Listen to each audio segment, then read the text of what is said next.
mentre va a scuola. Terzo giovanissimo motociclista perde la vita in meno di una settimana nella Marca trevigiana. Vittima Simone Caico, di appena 18 anni. Lo strazio del nonno in lacrime, muoio con lui. Cade dal lucernario mentre lavora sul tetto di un capannone e precipita per oltre 6 metri. L'ennesimo infortunio mortale a Casteldazzano nel Veronese. Muore 55enne. Dopo 40 giorni, finito l'incubo dei due papà padovani bloccati in Argentina, rientrati con la loro bimba di quasi 2 mesi, avuta con la gestazione per altri nel paese sudamericano. L'Italia alza il livello di allerta per il misterioso morbo che in Congo sta mietendo decine di vittime. Il Ministero della Salute chiede agli uffici sanitari, marittimi e aeroportuali di monitorare gli ingressi del paese africano. Prima la fuga di gas e poi l'esplosione e l'incendio 78enne di Musile di Piave in fin di vita. Per le ustioni riportate, l'intervento dei vigili del fuoco e il racconto dei vicini. Devi fare la fine degli ebrei negli anni 40, minacce social all'europarlamentare Elena Donazzan, dopo che anche i suoi interventi hanno portato a cancellare i concerti di Niki Savage e Simba Larue a Castelfranco per i testi sessisti e violenti. Preziosi e straordinari studi e disegni di Leonardo da Vinci provenienti dal Codice Atlantico, ma anche una pala di Jacopo da Bassano. Fino al 9 marzo a Vicenza l'incontro di 3 artisti di epoche diverse. Buonasera, ben ritrovati, edizione regionale dei nostri notiziari. Dunque la cronaca in primo piano, l'avete sentito, tragico schianto in Castellana tra un'auto e una moto, a perdere la vita Simone Caico, 18 anni appena, stava andando a scuola all'istituto Maffioletti di Castelfranco. Lo strazio del nonno e dei familiari. E mi sono messa pure a gridare per sfogare più che altro. Io, la morte di mio nipote, adesso mi distruggerà definitivamente. Guardi, più di questo non vi posso dire, perché l'ho cresciuto, l'abbiamo cresciuto io e la mia ex moglie fin da piccolino. È straziato nonno Vincenzo, quella ragazzo morto di prima mattina sulla Castellana è suo nipote Simone, 18 anni appena, e una passione sfrenata per le moto. Sono da poco passate le 8, Simone Caico si trova in sella alla sua Ducati per andare a scuola al Maffioletti, dove frequenta la quinta A, indirizzo enogastronomia. La due ruote procede in direzione Castelfranco e urta contro la Toyota, condotta da una 41enne di Vedelago che sta svoltando a sinistra su una strada laterale. L'impatto è violentissimo. Il 18enne vola per decine di metri. La scena su una delle arterie più trafficate della provincia è surreale. Arrivano su M118 i vigili del fuoco. C'è anche un principio di incendio. Per il ragazzo non c'è più nulla da fare. La donna invece è gravissima e viene portata in codice rosso al Cafoncello. Il traffico va in tilt, i rilievi sono affidati agli agenti della polizia locale con i carabinieri. Difficile risalire all'identità del ragazzo, che probabilmente non aveva con sé i documenti. Gli stessi genitori vengono a conoscenza della tragedia in tarda mattinata, così come i compagni di classe. Nonno Vincenzo si trova al centro anziani. Io, guardi, stamattina l'ho saputo verso le 11:30.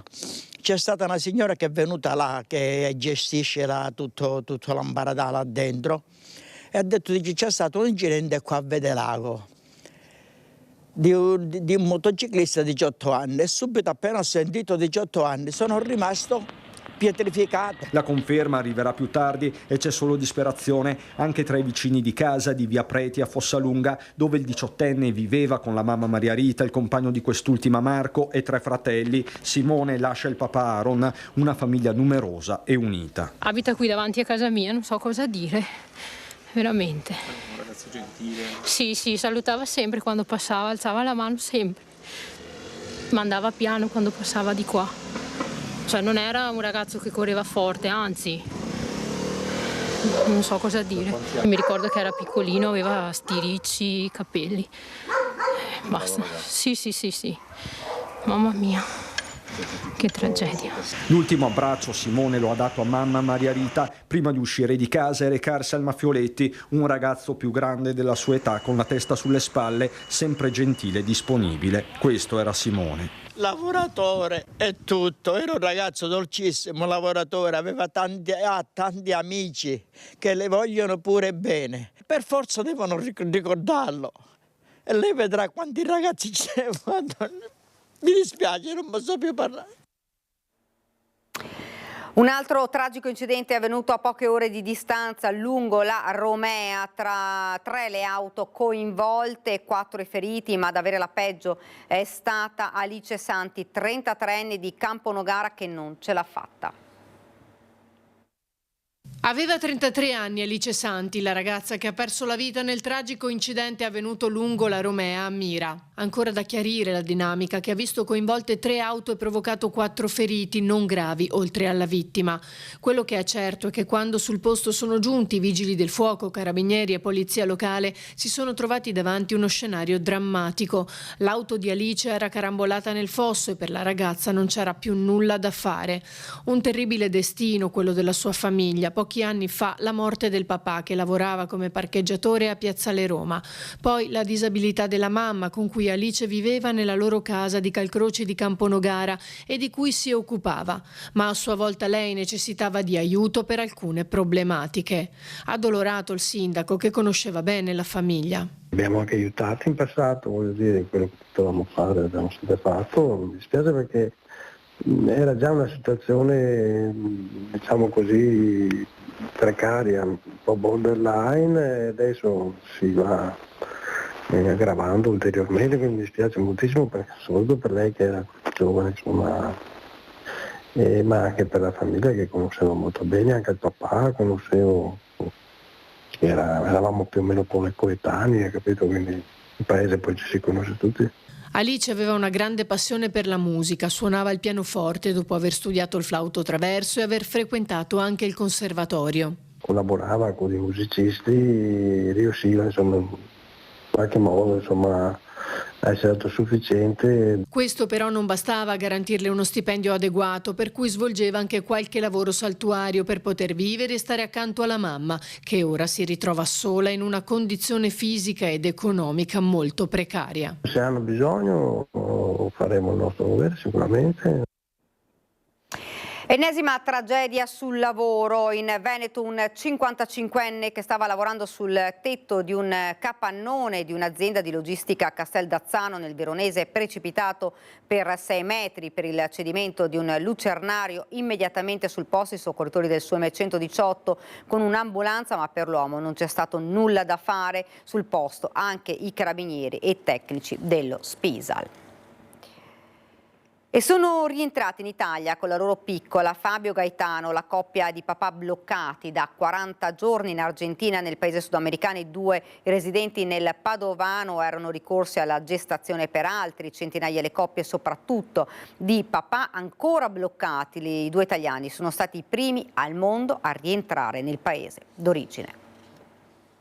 Grazie al lavoro importantissimo fatto dall'avvocato Paniz, dal consolato italiano di Buenos Aires, dall'ambasciatore e anche dagli avvocati locali in Argentina, noi siamo stati il primo caso effettivamente, perché tutti i casi di gestazione per altri in Argentina sono al momento in corso di indagine e di fatto noi siamo stati i primi, grazie al lavoro delle persone appena citate, a poter tornare in Italia. La fine di un incubo per Fabio e Gaetano, la coppia di papà padovani rientrati in Italia giovedì dopo aver trascorso 40 giorni in Argentina, tentando di tornare a casa con la figlia, nata grazie alla gestazione altruistica per altri. A seguirli l'avvocato Maurizio Paniz, che così racconta il lungo e travagliato iter con un esito tutt'altro che scontato. Era un obiettivo molto difficile perché l'indagine in Argentina è molto complessa, è un'indagine che investe moltissime persone con tutta una serie di problematiche anche molto delicate dal punto di vista penale, però quando si presentano le cose in maniera pulita, trasparente e con argomentazioni si ha molte più possibilità di ottenere il risultato positivo. Fabio e Gaetano, 2 persone per bene, medico e infermiere, coppia da 2014, maturato il desiderio di genitorialità, hanno scelto il paese sudamericano dove si sono affidati a un intermediario finito al centro di una delicata indagine penale su traffico di minori e sfruttamento di donne deboli a cui loro sono risultati totalmente estranei.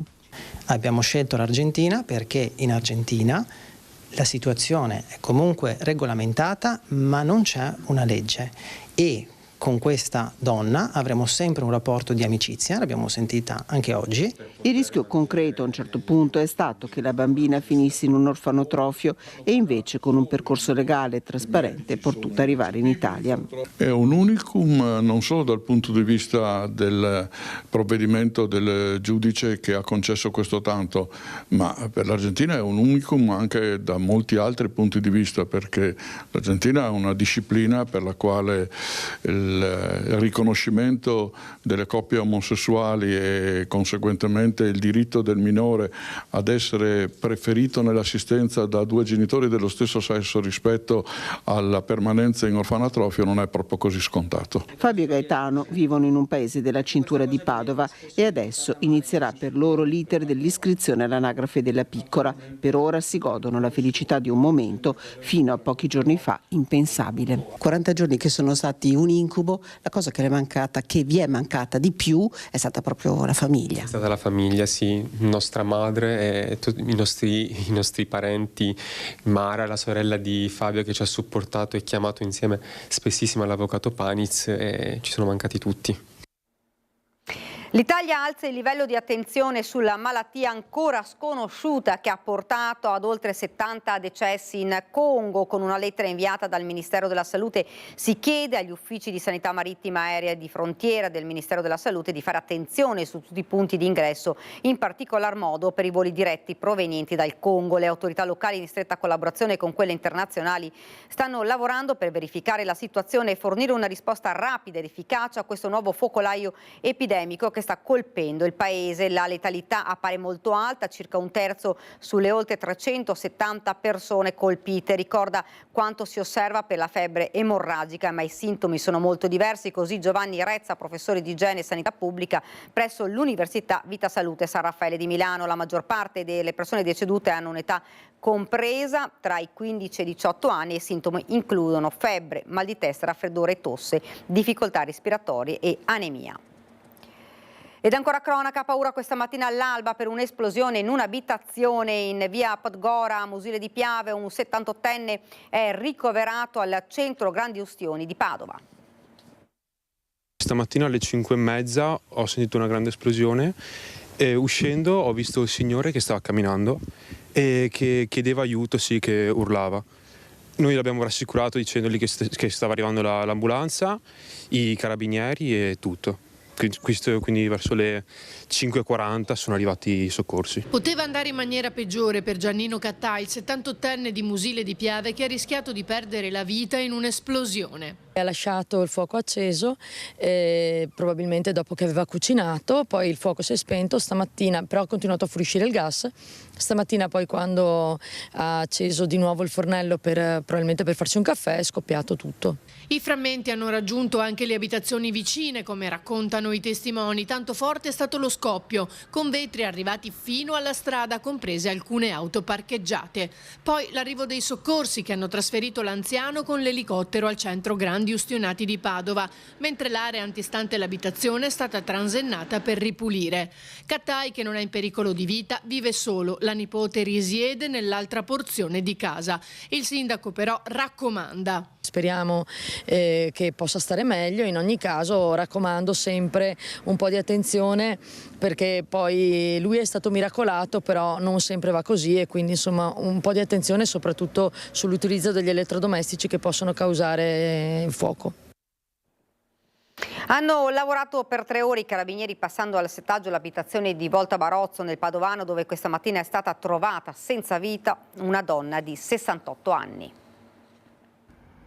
L'allarme è scattato in mattinata quando il marito è entrato nell'abitazione della famiglia della donna, Maria Grazia Contarini, 68 anni, in via del Cristo, nel popoloso quartiere di Volta Barozzo a Padova. In casa l'uomo ha trovato il corpo senza vita della moglie, una morte inspiegabile, tanto che sul posto sono arrivati i carabinieri del nucleo radiomobile di Padova che per tutta la mattina hanno condotto i rilievi.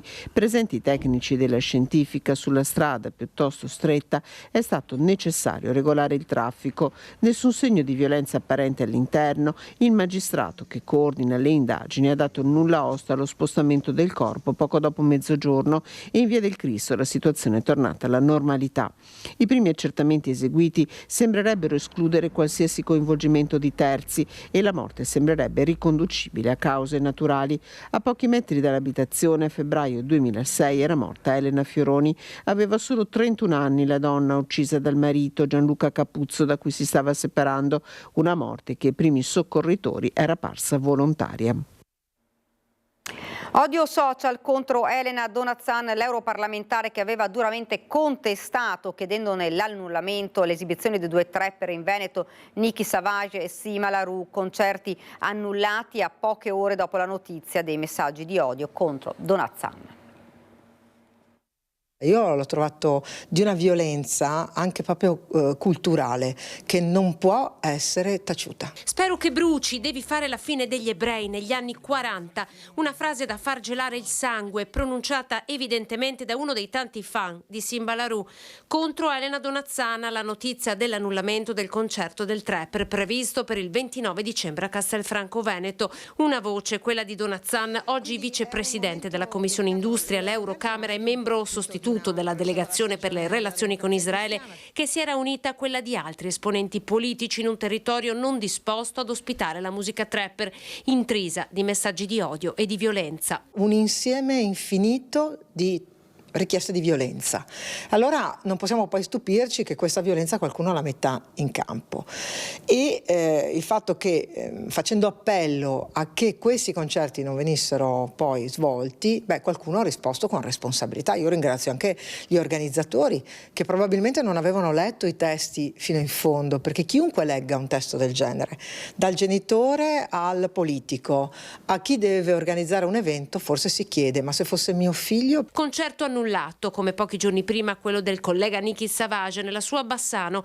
La decisione dei gestori dei locali, ma è Donazzan ad essere presa di mira. Non mi voglio mai abituare al fatto che qualcuno possa insultare o minacciarmi di morte e quindi l'indignazione è forte, non certo paura. Io poi non ho capito e l'ho trovato un rigurgito di antisemitismo violento che so che esiste, so che c'è. Immediata la solidarietà da parte di molti cittadini ed esponenti politici, meno forte il sostegno da parte dei colleghi dell'opposizione. Ho appena risposto a un messaggino di un amico di sinistra che è stato anche un esponente della sinistra a livello così regionale di Venezia, è stato l'unico fino ad ora da quella parte. Mi spiace un po'.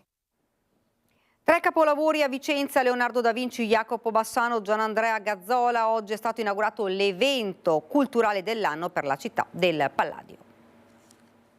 Buio in Basilica. Si alza il sipario sulla mostra intitolata 3 capolavori a Vicenza, Leonardo da Vinci, Jacopo Bassano, Gianandrea Gazzola. Il salone dell'esposizione affonda nell'oscurità, pochi fari puntati in modo studiato sulle opere. Il tema ispiratore, come già annunciato, è l'acqua. Appena entrati c'è l'installazione di Gazzola, una grande vasca quadrata di 12 metri per lato. Qui l'acqua è tenuta in movimento dagli infrasuoni che generano piccole onde che a loro volta vengono proiettate su 2 grandi teli. L'acqua ci parla la sua lingua, che è la lingua della bellezza e dell'armonia, è straordinario. Poco più in là ci sono 3 disegni di Leonardo da Vinci. Il genio del Rinascimento questa volta non vuole realizzare opere d'arte ma disegni tecnici, studi sulla percezione del colore, sulla rifrazione della luce e sulla percussione. Poi c'è il progetto di una macchina per sollevare l'acqua da un canale a una quota più alta. L'autore è Andrea Palladio. Qui emerge il controllo dell'elemento acqua in contrapposizione con il disordine e il caos che si generano quando il controllo non c'è più. La raffigurazione di ciò che accade emerge con forza nell'unico dipinto in mostra firmato da Jacopo Bassano. Un olio su tela che mostra i santi Antonio e Crescenzio che intercedono con la Madonna per le vittime dell'alluvione del fiume Colmeda, un episodio del 1564, quando, complici il disboscamento e la manipolazione dei corsi d'acqua per scopi agricoli, si scatenò un'alluvione catastrofica per Feltre, colpita da morte e distruzione.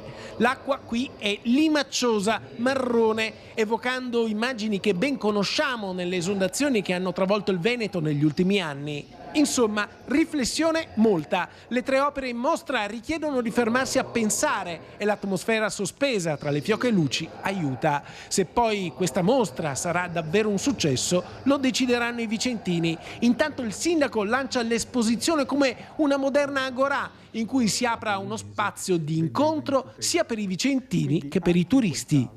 Un grande dialogo sul tema dell'acqua, una mostra che è gratuita per i vicentini della città e della provincia, ma che anche per chi arriva da fuori Vicenza ha soltanto il prezzo d'ingresso della basilica, quindi 6 euro. Quindi l'idea è una basilica in cui si possa entrare, rientrare, vivere e rivivere il monumento, una vera e propria piazza nel cuore della città.